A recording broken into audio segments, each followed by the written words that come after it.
Today we're going to be talking about all things pentatonic scales and moving those things all over the fretboard so you're going to be able to play some great lead stuff. So stick with me.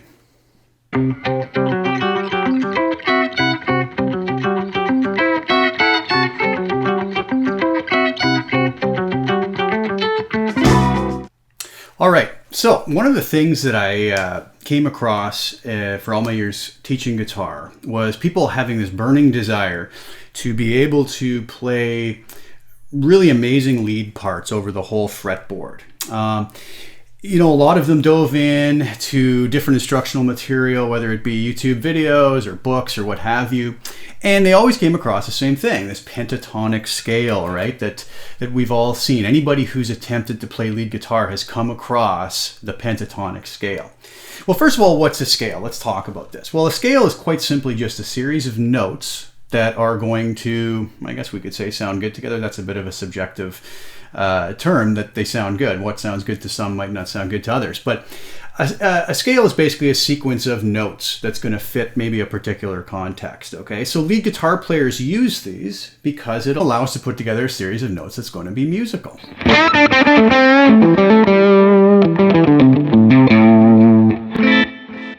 So the pentatonic scale has really kind of won that role over in blues, rock, jazz, all sorts of styles of music. And there's a few reasons for that. It's probably one of the easier scales to learn.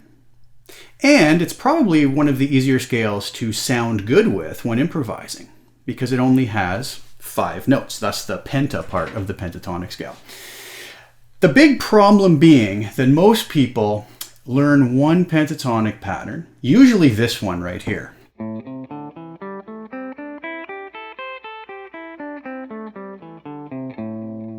You ask anybody and they know that pattern, right? That's the first one that's shown to us in most instructional materials. I like to refer to that pattern as what I call the root pattern. And the reason being that it starts on the actual key of what we're in, right? So in this case here, if we think back to my last lesson on mastering the fretboard, I'm going to be referring back to a lot of those concepts we talked about in there. This particular pattern, I started it on the note A, and this is the minor pentatonic scale. Therefore, this would be an A minor pentatonic scale, or the pentatonic minor scale in the key of A minor. Okay. There's something else interesting, and this is something I'm going to dive into in future lessons. But this finger of this pattern, the 4th finger, which is the 2nd note of the A minor pentatonic, is C in this case, and that actually tells us that this is going to also be the C major pentatonic scale. So that's a point of confusion for a lot of people. They think they've got to go learn patterns for major pentatonics and patterns for minor pentatonics, and we don't. They're all the same. We just have to know which root note is which. So in this case, if I play this pattern again,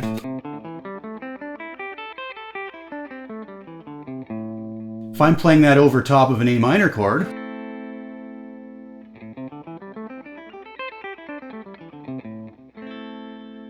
that's going to sound like an A minor pentatonic. But if I played that over top of a C major chord,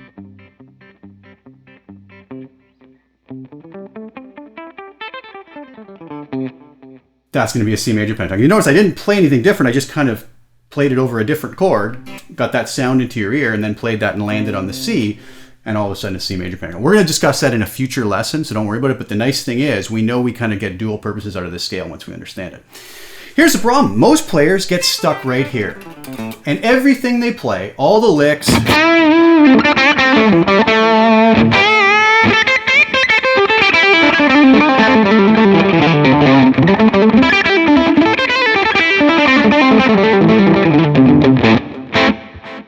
end up right there. Now, that's fine. There's a lot of really neat things we can do there, but it's going to get boring to just be stuck there, both for you as a player and for somebody listening, right? They don't want to just hear that same combination of notes. There's only 5 notes there that we can't even play, right? What happens is we go A, C, D, E, G, and then we're right back to A. Remember that octave pattern we talked about in the first lesson? A, C, D, E, G, A, C, and so on and so forth. We run out of space.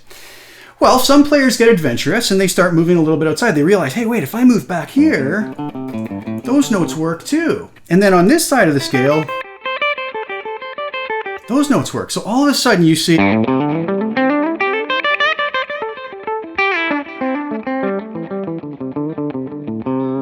So this becomes kind of the extended pattern.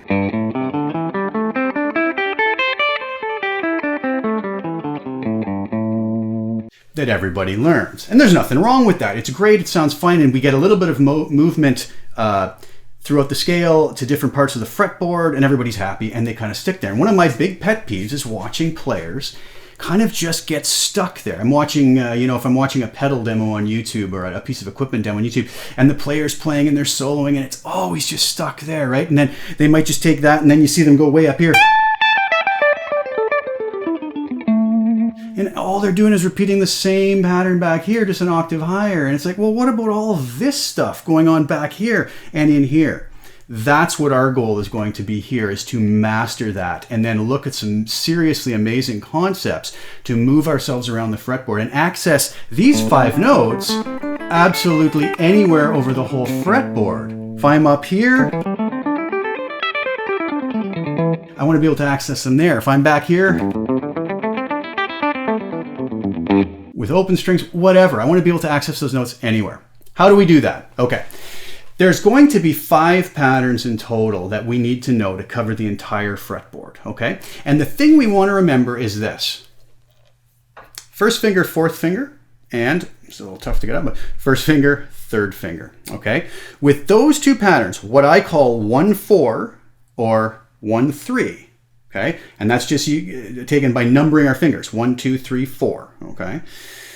1-4 and 1-3, we're going to come up with a very simple way of memorizing every pattern. Why do so many people learn this root pattern first? Well, I kind of thought about that a lot over the time I was teaching, and I think it's because it's the only one of the pentatonic patterns where the first note on each string lines up beautifully in a straight line, like a bar, right?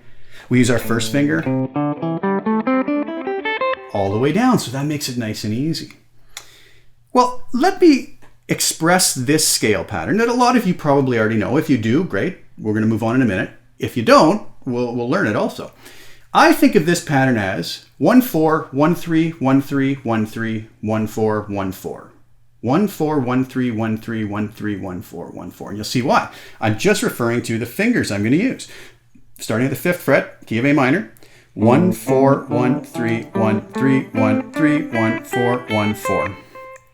And we should always practice them backwards, would be the opposite. 4-1-4, 1-3, 1-3, 1-3, 1-4, 1. 1-4, 1-3, 1-3, 1-3, 1-4, 1-4. 4-1-4, 1-3, 1-3, 1-3, 1-4, 1. Okay? That's the, like I said, I refer to that as the root pattern, right?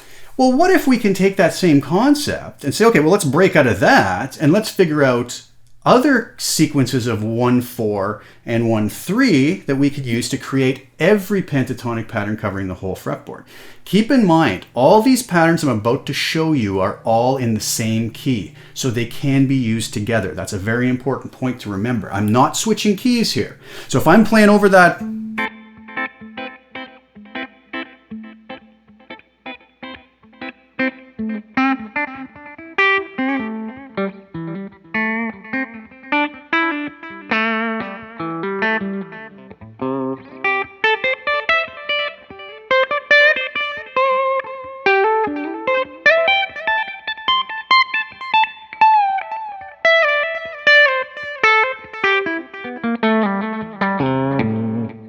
see how I was able to navigate the fretboard? Those are all in the same key. It's still going to work over that A minor chord that I was just playing over top of, okay? So let's move around now. I said that the notes were A, C, D, E, G. Well, if I go down to the 6th string now, this note here is G, right? We learned that last time. This is A. Go back to A flat or G sharp, that would be G. That's another note in the scale, right? So I can basically go on my 6th string, and for every note along that string that falls in the pattern, I can sort of start a pattern there and branch up. I'm still going to do the same notes. This pattern, starting on the 3rd fret, and I'm going to put these graphics up on the screen so you guys can see the patterns and learn them easier. This one, I'm just going to say it out in my 1-3s and 1-4s like I mentioned before. This one is going to start off with 1-3, 1-3. So really not much different than a lot of the little patterns we did already. The only difference in these other patterns, though, is we're going to have to do little shifts back out of position to keep this 1-3, 1 4 1 3 thing working, right? So this was 1 3 1 3, but then on the fourth string here, we're going to have to do a shift backwards to the second fret. So we were in the third position, we're going to shift to the second position. So it's going to be 1 3 1 3, shift back 1 fret, 1 4 1 4, and then shift back to the third position, 1 3 1 3.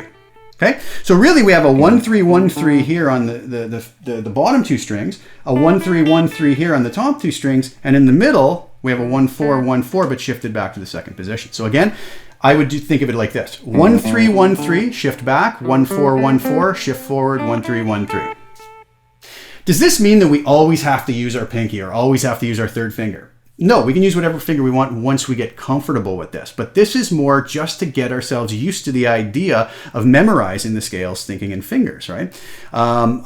Sometimes I play it with my pinky. I had an interesting comment on YouTube the other day. Somebody made a comment and said, man, I think you use your pinky more than I've seen anybody else on YouTube use it. So I was like, man, I guess I'll take that as a compliment. But I did start using it early on, and I always use it. And I think it just opens up a lot of possibilities for me.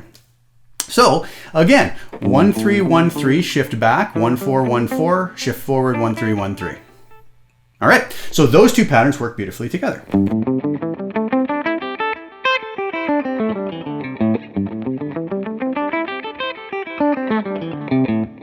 Right? Same key. Now we've covered this much of our fretboard. Okay, let's move on. If we look in our back to our root pattern, right? The second note was right there, so I can start my next pattern right there. Okay, because that's going to be A and then that's going to be C. This pattern is going to be kind of numbered out like this, finger numbers. 1 3, shift back to the 7th fret, 1 4 1 4 1 3, shift back to the 8th fret, 1 3 1 3. So again, we can kind of lump these together. The first two strings in the 6th string are going to be 1 3 pattern based off of the 8th fret, and then the strings 5, 4, and 3 are going to be 1 4 1 4 1 3. So this is 1 3, shift back, 1 4 1 4 1 3, shift forward, 1 3 1 3.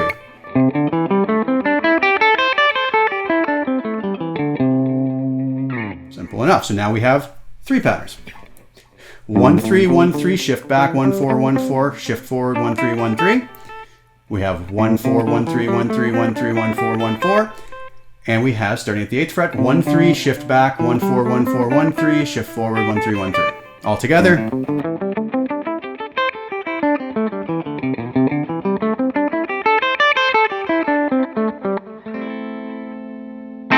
Okay, we've now covered this much of the fretboard. Okay, again, these are all going to be up on the screen, the patterns as I'm playing them, so you can kind of play along, pause the video, look at them, practice them. Next pattern is going to be, if we look at the pattern we just did, we went 1 3. Well, our next starting note will be at the 10th fret on the D note in this key that we're playing in, right? This pattern is nice and easy for the first 3 strings. No shifts, just going to be 1 3 1 3 1 3. Done. 1 3 1 3 1 3. Simple enough. At that point, though, we go 1 3 1 3 1 3, shift back, 1 4, shift forward, 1 4 1 3. So it's 1 3 1 3 1 3, shift back, 1 4, shift forward, 1 4 1 3.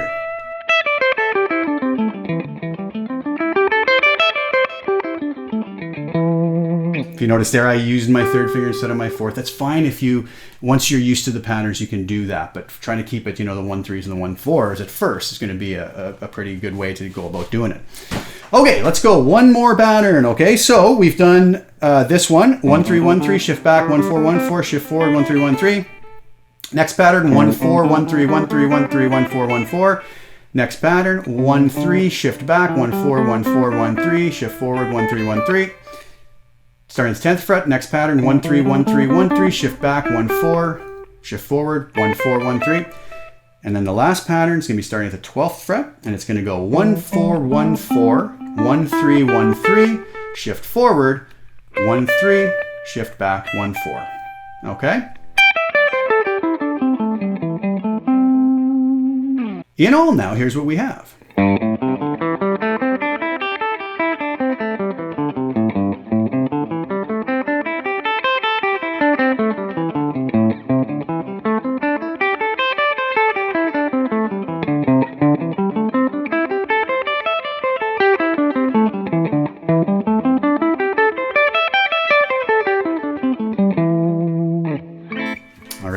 we've now covered everything from the 2nd fret right up to the 15th fret. Okay, now you might say, okay, great. I still have all of this, and I still got a little stuff going on back here with open strings and whatnot. Okay, well, let's discuss that. What we learned in our last video of mastering the fretboard is there's all sorts of ways to move notes around with octaves, right? Okay, so if we think about the first pattern that we did, we had the root pattern here starting at the 5th fret, and then we moved one pattern back, starting at the 3rd fret, and we had 1, 3, 1, 3, shift back, 1, 4, 1, 4, shift forward, 1, 3, 1, 3, right? We could simply take this now, move it up 12 frets, and this is going to be the same note an octave higher. Doesn't it make sense then that I'm going to be able to just take this identical pattern we were doing back here and just play it up here? Watch, same pattern, same finger shapes. 1, 3, 1, 3, shift back, 1, 4, 1, 4, shift forward, 1, 3, 1, 3.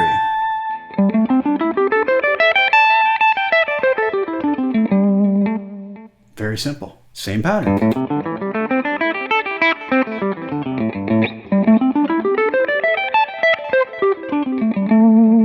Okay. Well, doesn't it stand to reason then that if I over here, I could move that up and go back to my root pattern, I can move that up 12 frets as well and do the same thing. So this was 1, 4, 1, 3, 1, 3, 1, 3, 1, 4, 1, 4. Well, this one up here starting at the 17th fret, because that's 12 frets higher than the 5th fret. 1, 4, 1, 3, 1, 3, 1, 3, 1, 4, 1, 4. Now, if you don't understand what I'm talking about with the octave patterns, go back and watch my first lesson video. I covered that in great depth. It was about a 40-some minute video that really went into knowing our fretboard. And the reason I started with that is I think it's very important to be able to utilize with these patterns, okay? And then it also stands to reason then that the next pattern we came up with after that, which was 1, 3, 1, or 1, 3, shift back, 1, 4, 1, 4, 1, 3, shift forward, 1, 3, 1, 3, that's also going to be way up here. Now, it gets a little cramped using the pinky, but I'll try to do it here. You know, if I was actually playing with this, I'd probably just use my 3rd or 2nd finger because it's just an easier stretch. But for the sake of using our 1-4s and 1-3 patterns. So this would be 1, 3, shift back, 1, 4, 1, 4, 1, 3, shift forward, 1, 3, 1, 3. So now what we have is all of this. Watch.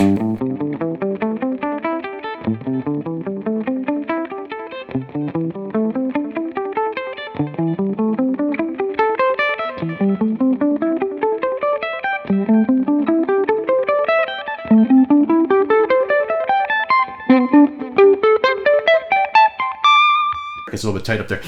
So I've now covered everything from here all the way up to there, and I know all of my notes in my A minor pentatonic scale. We still haven't used any open strings though. Now let's think about our octave pattern again. The pattern that I did starting at the 12th fret, 1, 4, 1, 4, 1, 3, 1, 3, shift forward, 1, 3, and then shift back, 1, 4. Okay. I can then say, well, the 12th fret is the same as my open string. I'm going to do something silly back here. I'm going to do that same pattern, pretending that my open string is a fret behind the nut here. Watch. 1, 4, 1, 4, 1, 3, 1, 3, shift up, 1, 3, shift back, 1, 4. Now, obviously, this is ridiculous. We don't need to, fret an open string. But we can think of our pattern, 1, 4, 1, 4, 1, 3, 1, 3, shift up, 1, 3, 1, 4. Or, once we have that in our head, I can think of it just like this.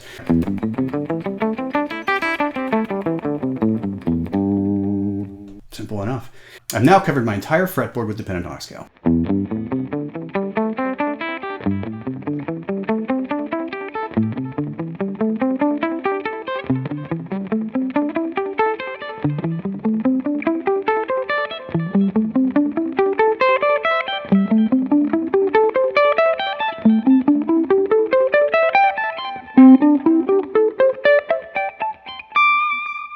Isn't an area I can't cover, okay? Now, that's the first step, and I'm going to leave it here for this video as part 1 of this.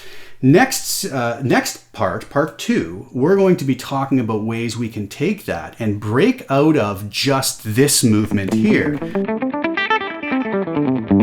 that everybody's so used to. There's so many interesting things we can do with the pentatonic scale once we learn some new concepts of movement around the fretboard. But to be able to do that, we have to master these patterns. So here's a little tip on that. So many people get comfortable. We are creatures of habit. Once we get good at something, we like to continually go back to that same thing. because it's our comfort zone. We have to kick ourselves out of our comfort zone and kind of get our hands dirty a bit and do things we don't necessarily know or maybe like to do. So what I would suggest is, if you are one of the players who's very proficient at playing that sort of root pattern of the pentatonic scale that everybody learns, force yourself not to play it and go back to one of the new patterns we learned today. For instance, this one, right? 1-3-1-3, shift back, 1-4-1-4, shift forward, 1-3-1-3. And force yourself, here's something you can do in front of the TV. Just play up and down this scale pattern until it's just sort of burned into your brain, right? Into the subconscious level. If you notice, I'm having a conversation with you, talking to you about this while I'm playing up and down this scale pattern, right? I'm not giving it any thought. It's on that subconscious level, which is where we're going to need it to be if we hope to be able to utilize this to improvise. Once we're improvising, we don't have time to think, right? Once you feel like you know that pattern,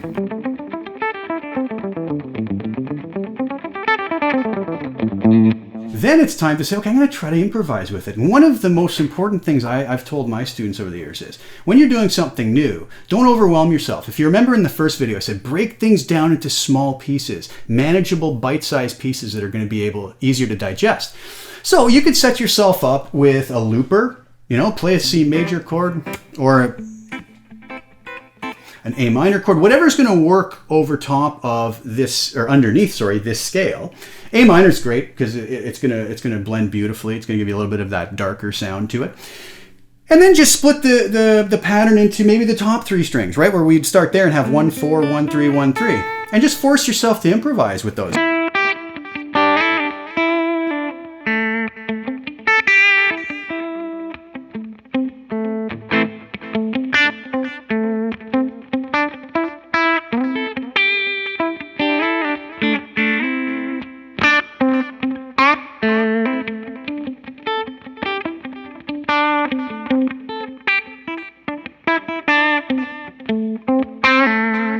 What I find, by limiting yourself to a smaller number of notes, it allows you to think about other things, right? How can I make these notes interesting? Plus, it really drives home those particular notes, right? Then when you feel comfortable with that, add another string.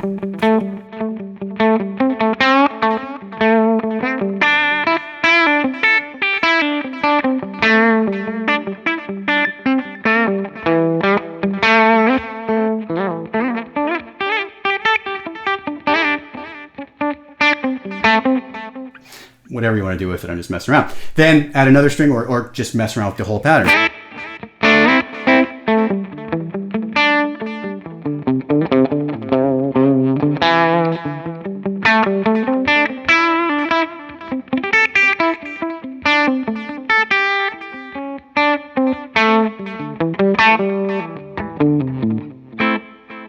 And play with that. You notice that bad note I had. Play with that until you're so comfortable with that pattern, totally staying away from what your comfort zone, what you already know. We can always come back to that. We're not going to forget it just because we add this in. But the next step to that would be then say, okay, well, maybe now I can add those two together back and forth a bit.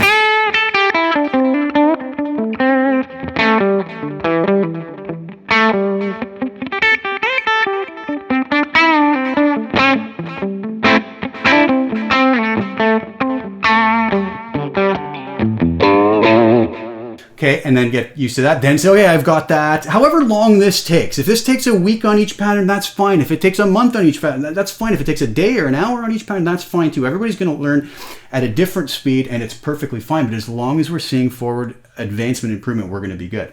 Then we can move up to the next pattern, right? Take the top three strings again.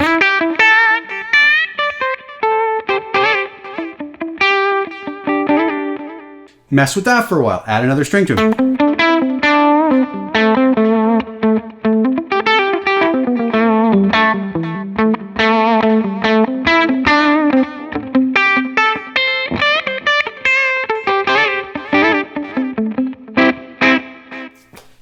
Play with that until you're comfortable. Then add those all together. So you see, there's a way we can kind of take this in small bite-sized pieces, really get used to using it, internalize it, make it instinctive, and then we're off to the races with it. So just to recap, guys, I don't want to go on too much longer than that.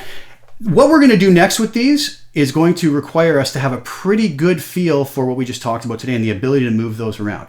We haven't talked about changing keys with these. We will in a future video. We haven't talked about making these more interesting than what they already are, just the basic box patterns, but we will in a future video. I just don't want to throw too much at you to, it's going to overwhelm you.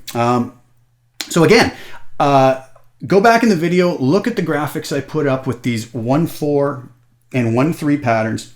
Learn them all over the fretboard, okay? In the positions that we did, it's going to be A minor pentatonic or C major pentatonic, something else we'll talk about in a future video and explain.